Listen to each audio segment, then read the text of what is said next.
So what did you like? My favorite thing about Gurren Lagann, it would have to be how it's surrounded by empowering yourself and the man vibe. I'm a man. Take care of it the way a man should. Kamina had to been my favorite character. No, why? Why was he your favorite character? He was my favorite character because of his do-it-himself attitude and prevailing no matter what gets in his way.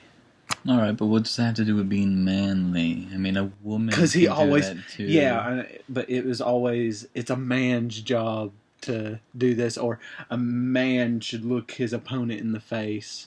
Well, my favorite part is his whole message of believing in yourself. Like, oh, definitely, that I agree with that being the message. Even Simone eventually gets it himself. It's not about being like Kamina. It's kind of like doing stuff your way and believing in yourself.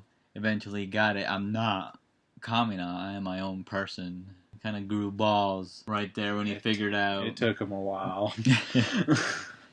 It took him a while. Simone. 2 or 3 episodes?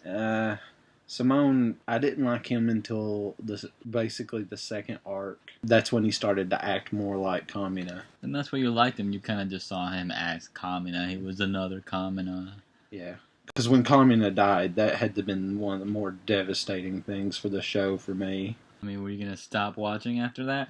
Well, funny, just the way you ended up watching and how Netflix messed it up for you. How it skipped that episode. If anybody has watched it on Netflix earlier when the show first appeared on Netflix, they would know that the episode where Kamina dies, for some reason, was skipped on Netflix. Watching it, one episode he's alive and fighting and everything's good, and then the next episode Simone's crying and in a corner of the ship and lost all hope in life, and you're like, what the hell happened? That about killed me, and that's probably what made me continue watching it, actually, because I was like, what the hell happened? Well, yeah, I had to find out what happened. I figured that skipped it for a reason, and there was a few flashbacks, but not enough to really know. Like, I didn't even know who killed Kamina until I had already watched the whole show, and then went back and searched why it didn't show it, and then it turned out it did. Netflix just fucked it up. Yep. But it still ended up being one of my favorite animes.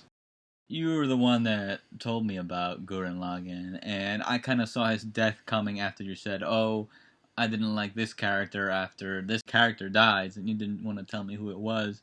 And I figured after a while it was going to be Kamina or Simone. Yeah, I guess I did kind of ruin that for you. So, I mean, I kind of saw it coming, especially the episode was called... Bro or something like that. Another one of my favorite parts, and something you pointed out when you told me to watch it, was every time they got more powerful, you didn't think they were going to get even more powerful than that until it got crazy and they started throwing universes at each other. And I knew when I told you that you were going to reach that point where they're fighting the anti-spiral and he changes into that one form and he's just ridiculously powerful. It's like, there's no way.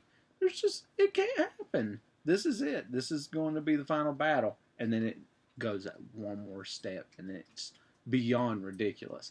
And it goes to somewhere that I've not really seen any other animes go that far. I guess the craziest part for me was, and you see this at the final battle, that they're in a mech, driving another mech. I think driving another mech. Other favorite parts? Awesome action. The action was definitely a big thing in this one. The fighting was phenomenal. Just crazy catchphrases. The awesome moves. Who the hell do you think I am? Kick! That was hilarious. And he did a punch, too. I think it was, leave my brother alone punch, or something like that. Yeah, and then manly soul combining cannonball attack. Something like that. Yeah. So let's talk about Yoko. We haven't spoke about her yet. I really liked her. She was a great female character. Agreed. She was a great character, and I liked the fact that she was one of the rare few that could take a gunman down without having to have another gunman. Yeah. I thought that was pretty cool. And they played her out to be a badass, but man, I mean, her boobs and butt blocked the screen like crazy. It kind of detracts from her great character.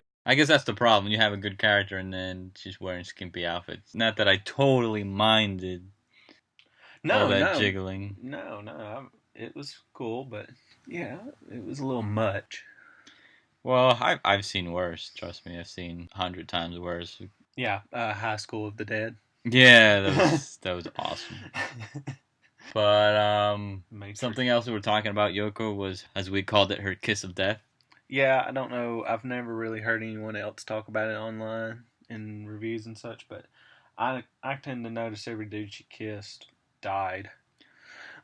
Well, you have to be. Granted, it was only two. Yeah, it was only two. I think at two, it's just a coincidence. One is luck, two is a coincidence. I know, but it's like the day after, or no, it was the same day. It was the same day. Yeah, no, it was Kamina. It was when she kissed Kamina. It was the next day that he went and got killed, and then for Kitan, it was the same day, right after he went out. Just a few minutes after, yeah. Yeah. Well, to be fair, he was going on a suicidal mission. Yeah. Yep. So you can't totally blame her. I do. Well, what else were negative? I guess we said the romance wasn't there too much since we're talking about kissing. Yeah. I mean, the biggest romance besides what Kamina and maybe Yoko would have had was Simone and Nia. Yeah. I guess the issue we had with that was it was the same a few years later, so they're kind of awkward with each other. 7 years later, they still act like the little kids that they were when they first met. And I guess the issue we had, I guess she was kind of dense. I mean, you'd think after 7 years of living with everybody, she would have learned and grown a little bit more as a character, but it seemed like she was exactly the same. Yeah. What else did you have issues with? Or did we have issues with? Well, there wasn't many issues with episode 4. Episode 4. Yeah, episode 4, as we talked in the review, the animation, more of the characters' animations were different. It might have looked okay from the start, if they did that. It might not have bothered me as much, but I enjoyed the animation they had, and when it changed, it made me nervous. I remember watching it.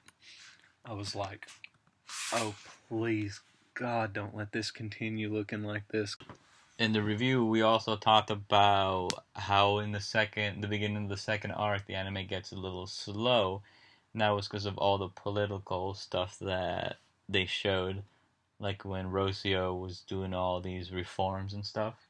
Yeah, it was trying to get real serious with that, and the government issues inside the city, and that was one reason a lot of people didn't like Rocio, was because of all the stuff he was doing. And in the beginning, it kind of seemed like he was just trying to take power away from Simone. I think that's why a lot of people didn't like him. Yeah, I mean, he just went away. He went away about it where he just seemed like such a douchebag. It did. And, I mean, I didn't like him in the beginning, too, but at the end, I kind of understood what he was trying to do. He was kind of just trying to protect civilization. I know he did it in a kind of douchey way. So did the Anti-Spiral, and they did it in a douchebag way, trying to keep the galaxy from destroying itself. Which is funny, because Rocio was saying to Simone, you're like him. Or someone said that, it's like you're the Spiral King now, standing on top of everybody. But yeah, Rocio kind of did try to limit everybody. That's why he was trying to get everybody above ground so he can count how many people there were. Million people limit or something like that. Once 1 million apes walk upon the earth, bad shit was going to happen. The moon was going to fall.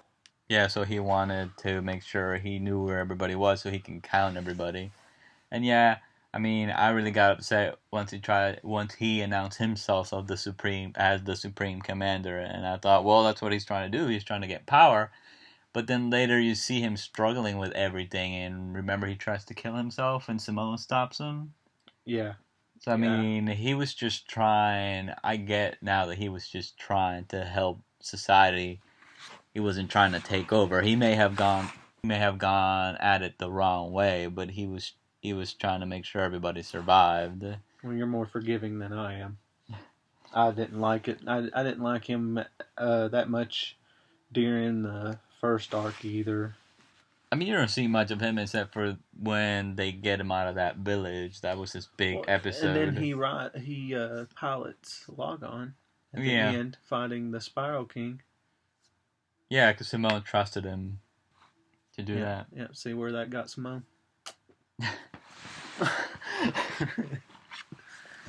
And I also didn't like when the anti-spiral first attacks and Simone blew up the ship and the ship exploded in a million pieces, and as the pieces fell into the city, it was destroying the city. How he grew the anger that the people had towards Simone and threw Simone's ass in jail. I mean, he was prepared to execute Simone, I believe. He was. And for the greater good. Yeah, well, I didn't like it. Even I grew to like Simone at that time because he was cooler.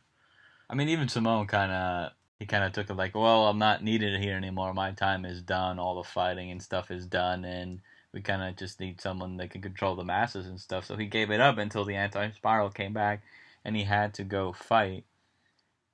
Yeah, pretty much. I'm surprised he gave up on Nia right there and then until Yoko came to help him again.